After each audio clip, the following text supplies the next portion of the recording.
Assalamualaikum warahmatullahi wabarakatuh. Kita berjumpa kembali di Warung Ilmiah. Pada episode yang lalu, saya telah membahas tentang bisakah ayam bertelur sehari dua? Nah, pada pertemuan kita kali ini, saya akan membahas tentang ayam dengan telur duluan mana? Anda pasti telah tahu, bukan? Tentang debat ini, ayam atau telur yang duluan. Debat itu sendiri tidak pernah berakhir. Satu sama lain saling ngotot bahwa pendapatnya itu yang benar. Teka-teki lama ini telah memicu banyak argumen selama berabad-abad. Ayam atau telur yang duluan? Ini adalah pertanyaan yang rumit karena kita membutuhkan ayam untuk bertelur. Tetapi ayam itu sendiri berasal dari telur. Nah, ini meninggalkan suatu lingkaran kehidupan yang seolah-olah tidak ada titik awal yang jelas. Saking kerasnya debat ini, pernah diberitakan di suatu daerah bahwa dua orang berkelahi. Hanya apa? Hanya gara-gara mempertahankan pendapatnya lah yang benar. Kalau mereka yang berpendapat ayam duluan, mereka ngotot ayam duluan. Kalau mereka yang berpendapat telur duluan, ya telur duluan. Gitu ya. Sampai mereka berkelahi dengan pisau. Namun, ada juga yang menjadikan teka-teki ini sebagai bahan candaan. Misalnya saya bertanya sama Anda, ayam dengan telur duluan mana? Lalu Anda menjawab, telur dong menurut saya. Lalu saya jawab, ayam duluan dong. Lah Anda heran dan bertanya, loh kok begitu? Lalu saya menjawab, ya saya kan tadi menyebut ayam duluan daripada telur. Maka ayamlah yang duluan. Oh gitu. Selain itu, ketika ada masalah yang sulit dipecahkan atau sulit diurai, juga banyak yang mengungkapkan seperti ayam dan telur.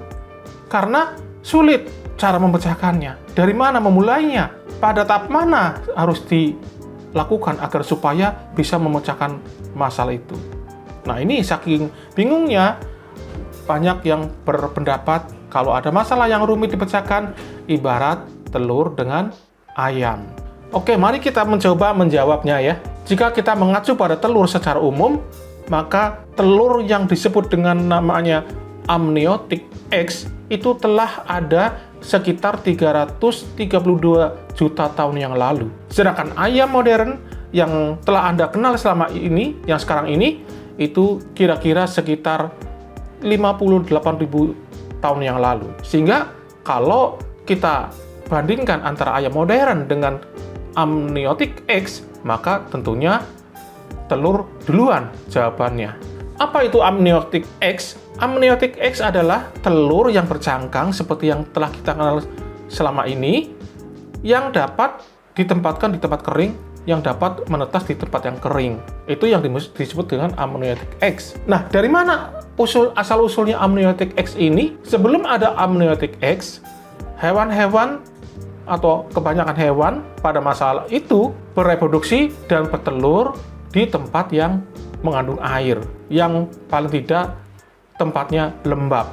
Agar supaya apa? Agar supaya telur tidak mengering dan akhirnya tidak bisa menetas. Ada dugaan bahwa hewan-hewan tersebutlah yang kemudian berevolusi dan akhirnya mampu menghasilkan amniotic eggs.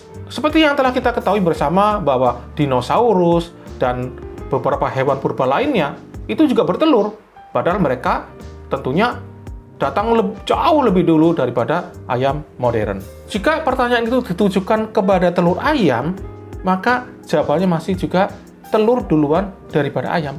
Mengapa? Proses di mana ayam modern itu muncul melalui perkawinan silang dan domestikasi dari ayam-ayam hutan liar itu tidak begitu dipahami, tidak begitu diketahui, bahkan agak acak.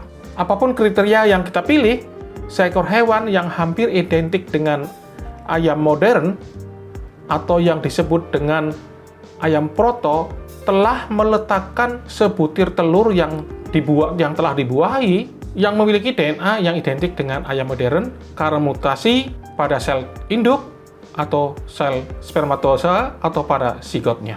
Akhir-akhir ini, beberapa peneliti telah meneliti tentang proses terjadinya cangkang telur. Cangkang telur itu sebagian besar disusun oleh kalsium karbonat. Nah, ayam ini mendapatkan pasokan kalsium itu dari makanan yang dimakan mereka setiap harinya. Nah, untuk membentuk cangkang telur, maka kalsium harus disimpan dalam bentuk kristal kalsium karbonat. Nah, untuk membentuk cangkang telur, maka ayam membutuhkan atau tergantung pada protein spesifik yang dihasilkan oleh uterus ayam. Dan protein ini hanya diproduksi di dalam uterus ayam tersebut, tidak ada di tempat lain. Protein tersebut dinamakan ovocleidin 17 atau disingkat dengan OC17. Nah, protein inilah yang dibutuhkan untuk membentuk atau untuk membantu pembentukan cangkang telur. Nah, berdasarkan penjelasan ini, maka dapat kita kesimpulkan bahwa pasti ayam duluan yang ada, baru kemudian telurnya. Mengapa? Karena tanpa adanya protein OC17, maka cangkang telur tidak akan terbentuk dan akhirnya telur pun tidak akan terjadi. Nah, menariknya lagi, protein ini ternyata berperan penting dalam proses pembentukan telur secara keseluruhan dari awal sampai akhir dan memungkinkan proses pembentukan telur itu hanya selama 25 sampai 26 jam. Jadi, jika yang dimaksud adalah telur yang disebut dengan amniotic eggs atau telur ayam proto, maka tentunya jawabannya adalah telur duluan. Akan tetapi, jika yang dimaksud adalah telur ayam modern yang dalam proses pembentukannya membutuhkan protein khusus yang hanya dihasilkan oleh uterus ayam, maka tentu saja jawabannya adalah ayam duluan. Nah, bagaimana menurut pendapat Anda? Ayam duluan atau telur duluan? Sekian dan terima kasih atas kunjungannya. Sampai jumpa di episode selanjutnya. Assalamualaikum warahmatullahi wabarakatuh.